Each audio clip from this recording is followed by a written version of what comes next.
Okay, ఈరోజు మనం ఉప్మా చేసుకుంటున్నాం. ఉప్మా చేసుకోవడానికి ఫస్ట్ పొయ్యి వెలిగించున్నాం, కడాయి పెట్టుకున్నాం, ఆయిల్ వేసుకున్నాం. ఉప్మాకు కావాల్సింది వచ్చేసి జీలకర్ర, ఆవాలు, శనగపప్పు, కరివేపాకు అండ్ అల్లం, ఉల్లిపాయలు, పచ్చిమిర్చి. సింపుల్ హోమ్ మేడ్ అండ్ పొడి పొడిగా చేసుకుంటున్నాం ఉప్మా. ఆయిల్ హీట్ అవ్వాలి. ఆయిల్ హీట్ అయిన తర్వాత ఏం చేయాలి అనేది చూద్దాం. ఆయిల్ వచ్చేసి నేను 3 స్పూన్స్ తీసుకున్నానండి.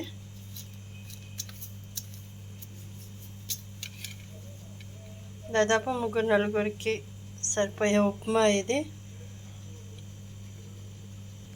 ఆయిల్ మరుగుతుంది. ఇప్పుడు మనం వచ్చేసి ఆవాలు వేసుకుంటున్నాము.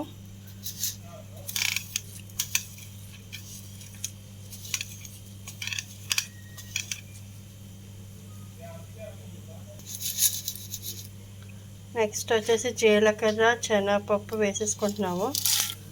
లాస్ట్లో కరివేపాకు వేసుకుంటాము. ఇప్పుడు కొంచెం ఇలా దగ్గరగా వేపుకోవాలి. బొంబాయి రవ్వతో ఉప్మా పొడి పొడిగా ఉంటుంది, చాలా బాగుంటుంది. ఇది వచ్చేసి సింపుల్గా హోమ్ మేడ్, అప్పటికప్పుడు చేసుకునేది. సో కొంచెం ఆయిల్ వేడైంది, ఇది వేగుతుంది. ఇప్పుడు వచ్చేసి అల్లం ముక్కలు వేసుకోవాలి. ఓకే, ఇప్పుడు చిటపట్లాడుతుంది. నెక్స్ట్ వచ్చేసి పచ్చిమిరపకాయలు,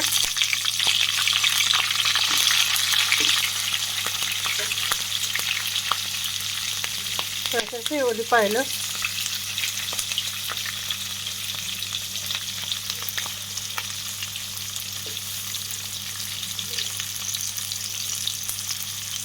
ఇప్పుడు కరివేపాకు వేసుకుంటున్నాము.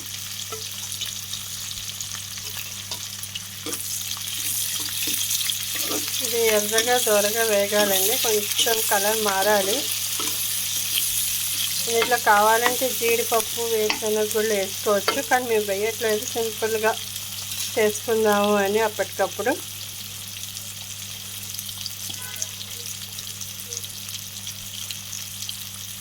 ఉప్పు సరిపడా, మీ టేస్ట్కి తగ్గట్టుగా ఉప్పు వేసుకోండి. ఇప్పుడు లైట్ బ్రౌన్ కలర్ వస్తుంది.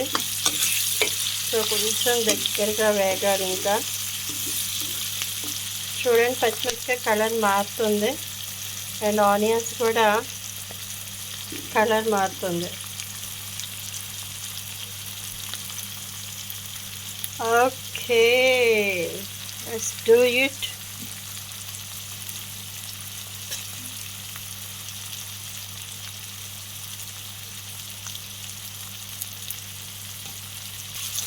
ఇలా కలుపుకోవాలి. ఇప్పుడు దీని మీద మనం మూత పెట్టుకుంటున్నామండి, ఉల్లిపాయ మగ్గాలి. సో ఇలా మూత పెట్టేసుకొని ఒక 5 మినిట్స్ ఆగాలి. ఇప్పుడు మూత తీసుకుంటున్నాము, మగ్గిందా లేదా అనేది చూద్దాము. కొంచెం మగ్గాలి, ఇంకా ఉల్లిపాయ పచ్చిగానే ఉంది. చూస్తుంటే తెలుస్తుంది మనకి ఉల్లిపాయ పచ్చిగా ఉంది. సో మళ్ళీ ఒకసారి మూత పెట్టేసుకుందాం. ఓకే, ఇప్పుడు ఉల్లిపాయ మగ్గిందండి. ఇప్పుడు మనం వాటర్ పోసుకుంటున్నాము.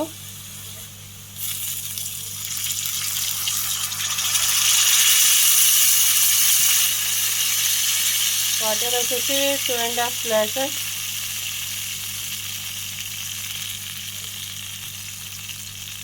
చిన్న గ్లాసు 2.5 గ్లాసెస్ పడుతుంది. సో కొంచెం వాటర్లో కూడా ఉల్లిపాయ మగ్గాలి. ఇప్పుడు మనం బొంబాయి రవ్వ వేసుకుంటాము.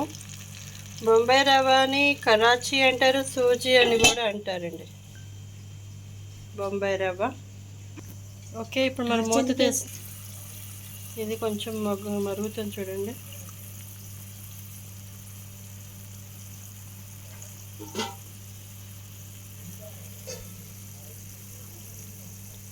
సో ఇప్పుడు మనం ఏం చేయాలి అంటే బొంబాయి రవ్వని వేసుకోవాలి.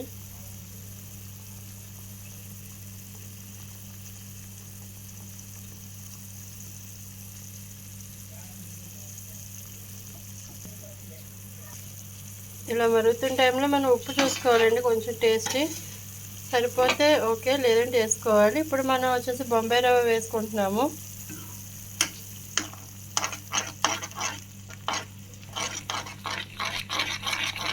సో ఇలా కలుపుతూ బొంబాయి రవ్వ వేసుకోవాలి, లేదంటే ఉండలు వచ్చేస్తుంది. మరి ఉండలు రాకుండా కలుపుకోవాలి.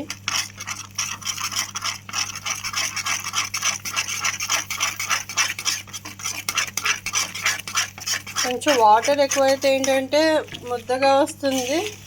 ఇదేంటంటే కొంచెం వాటర్ తగ్గించాము, పొడి పొడిగా అవుతుంది. ఉప్మాలో అదే తేడా, ఏం కాదు. మనకి సాల్ట్ చూసుకోవాలి. ఒక్కొక్కసారి మనకి ఏంటంటే నూనె ఎక్కువ అయిపోతుంది, వాటర్ తక్కువ అవుతుంది, లేదా వాటర్ ఎక్కువ అవుతుంది, నూనె తక్కువ అవుతుంది. ఆ టైంలో ఏంటంటే దగ్గరగా చేసేసుకోవాలి.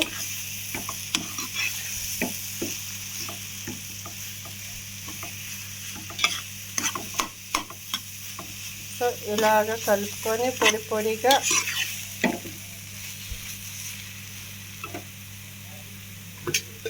ఇప్పుడు లాస్ట్లో కొంచెం మనం ఆయిల్ వేసుకోవాలండి. వేసుకుంటే టేస్టీగా ఉంటుంది, మగ్గుతుంది. ఇప్పుడు దీన్ని సిమ్లీలో పెట్టుకొని మనం మూత పెట్టుకోవాలి. ఓకే, కొంచెం మూత పెట్టుకున్నాం కదా, మగ్గింది కొంచెం. సో దీన్ని ఒక్కసారి ఇలా చూడండి, కలుపుకోవాలి, అటు ఇటు ఇటు అటు తిరగమరగా. సో ఇది పొడి పొడిగా చూడండి, ఉప్మా ఎంత బాగుంటుందో. ఇట్స్ ఏ కాంబినేషన్ సూపర్ అబ్బా. Okay, let's working. ఇప్పుడు ఈ ఉప్మాలోకి కాంబినేషన్ ఏంటి అంటే నిమ్మకాయ పచ్చడి అండి. మీరు ఏ చట్నీ వేసినా బాగుంటుంది, కానీ నిమ్మకాయ పచ్చడి కాంబినేషన్ సూపర్. అండ్ అది వచ్చేసి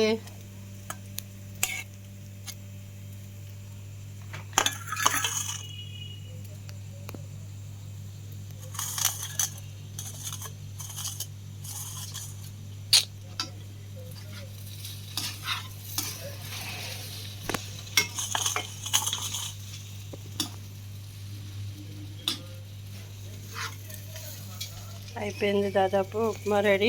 ఇప్పుడు మనం తినడమే, waiting. So bye. Please subscribe చేయండి, లైక్ చేయండి, షేర్ చేయండి, కామెంట్ చేయండి. నా ఫుడ్స్ ఎలా ఉన్నాయో దయచేసి చెప్పండి. ఇంకా ఎలాంటి వెరైటీస్ కావాలన్నది చెప్పండి, పెడతాము. Thank you so much.